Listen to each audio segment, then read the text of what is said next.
Back, Philadelphia 76ers star Joel Embiid underwent emergency surgery in Houston Thursday after being diagnosed with appendicitis a few hours before the team fell to the Rockets 113-102 in a pivotal late regular season clash. And it's unclear right now whether Embiid would be able to return to the court. Here's head coach Nick Nurse on Embiid's appendectomy. It was a tough blow. I think that the biggest thing right now is that Joe comes out of the surgery, best as possible, and all that goes well. As far as that's where most of my thoughts are right now. But I'm the leader of the team. I got to pick the guys up, and they'll understand the situation, and we've got to be professional, and we've got to go try to figure it out the best we can. So this came about on Thursday. He gets added to the injury report late in the afternoon and then has to undergo, added with an illness, and then has to undergo surgery. This is not something you can certainly project, not something he can control, but for someone who's played 490 games in his career, he's missed 473 games. That's a lot. So, David, your reaction to this Joel Embiid injury? Makes me sad. I'm just kind of bummed out about this. I think about a couple of weeks ago, the 76ers, fully healthy, going to Charlotte in a playoff-level game, and they win. And Embiid is like the best player. Paul George is doing the stuff that he's doing. Maxey has a great game. And this is a dangerous 76ers team that nobody would want to face, even if they won't win the first round. This is something that, a team that is going to give you problems, and Joel Embiid can be the best player on the court. But now we have something like, look at Joel Embiid. People have been made a lot of jokes and comedy about the injuries and talking about he's got all these knee problems. But an appendectomy is something different. Can't control that. And you look at the injuries that he's had just in the playoffs. He had Bell's palsy. He has this appendectomy, respiratory infection in 2019 when he took the Raptors to 7 games and Kawhi made that shot. He was like a plus 100 in that series when he played 2 orbital fractures and concussions. These things are in the playoffs that have derailed their entire seasons. So we can't talk about Joel Embiid as just a guy who is fragile. These are fluke injuries that have changed the course of one of the most talented players, big men that we've ever seen, change his entire career. Yeah, let's pull up the graphic we have of the games he's missed by notable injury, because there are certain things that have affected him more than others. 153 games he has missed due to knee injuries, and then a pretty significant drop-off, but oblique injuries, illnesses, the face injury, the Bell's palsy you had mentioned, 9 games each with hand and back injuries.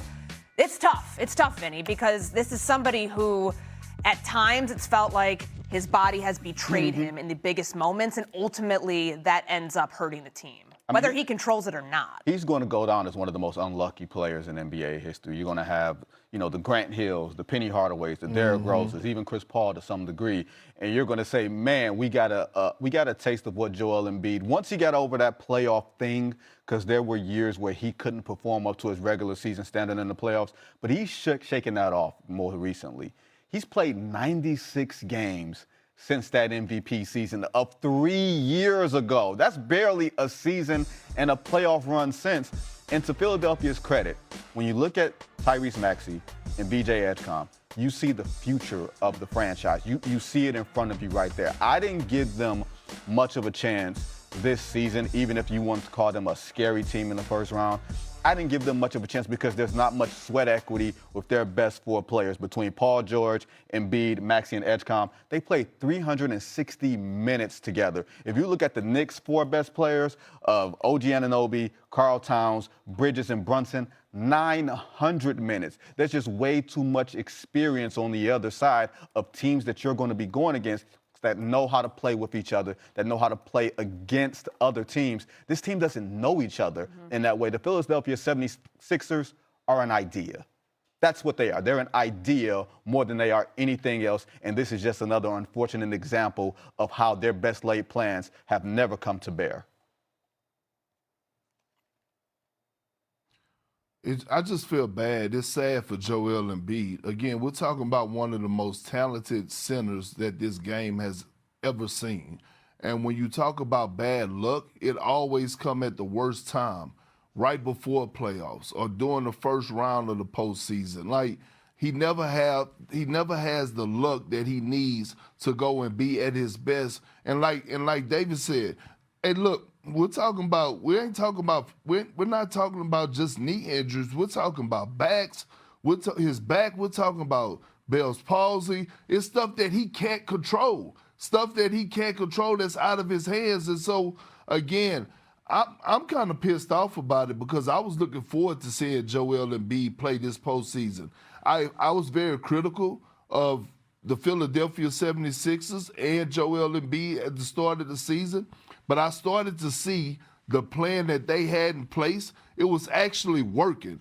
We started to see Joel Embiid, when he first touched the floor at the beginning of the season, he wasn't even dunking. I think he got his first dunk like late January, early February, if I can remember. We started to see Joel Embiid get his legs underneath him. We started to see Joel Embiid start to trend towards that MVP Joel Embiid, and we started to realize and say, hey, if you're one of those top dogs in the Eastern Conference, you might want to stay away from the Philadelphia 76ers in the first round, especially the way Paul George came back off the suspension. Tyrese Maxey playing at an all-NBA level. So, again, it's just sad that we can't see Joel Embiid again this postseason at his best. I don't know if we are going to see him. Yeah, unclear when he comes back. If he comes back, what that means for their postseason hopes. Pert, you bring it up. They're 21-14 with him on the court this season. But the 76ers have struggled without Joel Embiid. They've gone 19-23 without him when he has played. They're 10 games over 500. And they average close to 120 points a game. So sharp drop-off in offensive production when he is not on the floor. 112.7 points per game without their all-star center. So, Perk, I know we talked about if he's going to come back at all. We're not doctors here, but it doesn't sound like something you rush back from. Are the 76ers playoff hopes cooked without him? Because right now it would line up to be the 76ers Magic in that 7-8 play-in game, and because Philly has the tiebreaker over Charlotte, they do close out the season with the Pacers and the Bucks, so I guess that could keep them in that spot. But are they do they have any hope in the postseason if they get into the actual tournament? Look, it's going to be hard for them to get into the postseason, to be honest, without Joel Embiid. I'm looking at the teams that are in the play-in tournament. When you talk about the Magic, right, although they've been having their highs and a lot of lows, you know, they still have that core group that could come together and get it done. And Paolo Banchero could be really dominant in that series. The Hornets, obviously, they have been one of the biggest surprises in the NBA, if not the biggest surprise. And the Miami Heat, we know Eric Spoelstra and that Heat culture, what they're going to bring. But again, when you talk, if they do get in, their first round exit, without Joel Embiid, but I'm just being real. I don't see the Philadelphia 76ers getting in without Joel Embiid being in the lineup. I don't see them making the playoffs. I just don't. Yeah, they have two easy wins coming up. I think what you said, Pacers, Bucks yeah. To end the season. I think those last two wins they're going to have this season. I just do not think that they're going to beat a Magic team or a Hornets team to get out of the play-in. And even if they do squeak by and get a win, they're losing very easily in the first round. Joel Embiid just changed the trajectory, changed the equation for what this team could be if he's on the court. We've talked about offensively what he meant, but when he was healthy during that stretch a couple months ago, defensively in the paint, when you're talking about blocking shots, he was up there with Embiid. He was up there with Gobert. Sure. And Wemby in terms of diverting the offense from the paint when he was fully healthy. That is something that he brought to that team defensively. Without that, I'm not sure they can stop anybody. And without him offensively, I'm not sure they can put up enough points. This team feels like they are DOA as soon as the postseason starts. I think it's something important to note here, too. When you have a player like Joel Embiid, as talented as he is, and we can all agree, generational talent, right? You can put up there from a talent standpoint with the Akeem Olajuwons, with the David Robinsons. But when you have a player who has such a checkered injury history, this is baked into the equation of team building.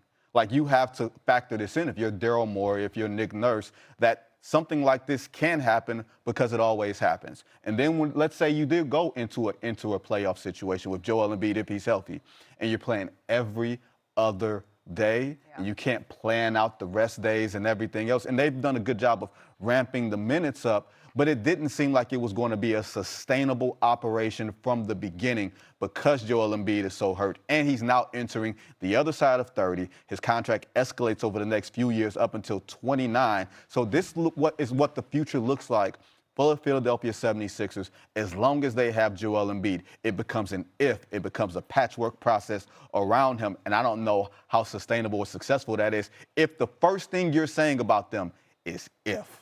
Well, the problem was this was their kind of